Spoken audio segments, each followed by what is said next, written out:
Bonjour à tous, et bienvenue pour une nouvelle histoire d'horreur. Aujourd'hui, je vais vous raconter l'histoire de Pierre, qui a vécu l'horreur lors d'une exploration d'Urbex. Bon visionnage.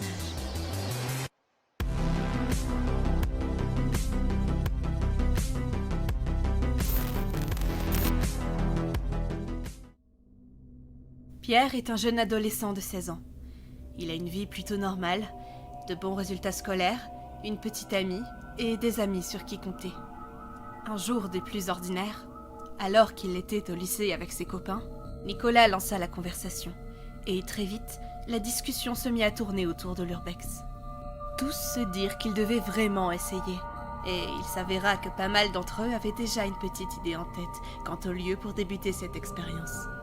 Il s'agissait d'une ancienne maison abandonnée, située tout près d'une route de campagne. Mais Pierre était sceptique. Il hésitait beaucoup à accepter cette proposition. Car après tout, l'Urbex restait une activité illégale, surtout sans autorisation. Et puis, on ne sait jamais ce qui peut arriver dans un lieu aussi isolé. Mais devant l'insistance de son meilleur ami, il accepta.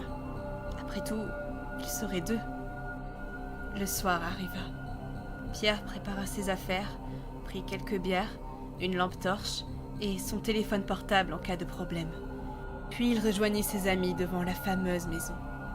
Pierre et Nicolas montrèrent un vif étonnement devant une maison abandonnée en si bon état. Il y avait même une voiture, garée comme si quelqu'un habitait toujours là. Mais ni lumière, ni reflet de lampe torche. Ils décidèrent alors de commencer leur investigation. Ils filmèrent bien évidemment le tout, pour, une fois leur visite terminée, montrer le résultat de leur enquête à leurs camarades qui n'avaient pas pu venir. Au début, tout se passa pour le mieux. Pierre et Nicolas firent le tour de la maison en prenant des photos et découvrirent petit à petit les lieux. Leur exploration rapidement terminée, les deux amis se posèrent sur le canapé du salon. Ils y burent des bières et se racontèrent des histoires d'horreur, histoire de se mettre dans l'ambiance de la soirée. Au bout de quelque temps, Nicolas commença à montrer de grands signes de fatigue. Peu étonnant, après être resté 1 heure dans le noir, avec seulement une lampe torche, sans parler des bières qu'ils avaient bues. Pierre proposa donc à Nicolas de rentrer chez eux, ce que Nicolas accepta volontiers. Mais c'est à ce moment-là que les choses prirent une tournure beaucoup plus inquiétante, voire même horrifique. Alors qu'ils étaient sur le point de partir, Nicolas se mit alors à trembler. Il dit avoir du mal à respirer, mais sur le moment, Pierre pensa qu'il s'agissait seulement d'une crise d'angoisse. Il pensa bien à appeler les pompiers pour ne prendre aucun risque, mais là où il se trouvait, il n'y avait aucun réseau. Pierre dit alors à Nicolas qu'il allait s'absenter pour aller chercher de l'aide. La route était juste à côté, et elle était plutôt fréquentée, alors il attendrait simplement le passage de la prochaine voiture et demanderait de l'aide. Et effectivement, il n'eut pas à attendre longtemps.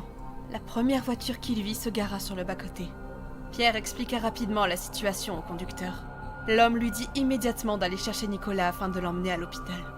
Pierre courut aussi vite qu'il le put pour retourner auprès de Nicolas. Il se dépêcha pour aller lui annoncer la bonne nouvelle. Mais c'est avec stupeur qu'il se rendit compte que son ami n'était plus là où il l'avait laissé. Où avait-il bien pu passer? Il eut à peine le temps de se poser la question que des pas retentirent à l'étage. Pierre était maintenant paniqué, mais prenant son courage à 2 mains, il monta les escaliers. Ce qu'il vit alors lui glaça le sang.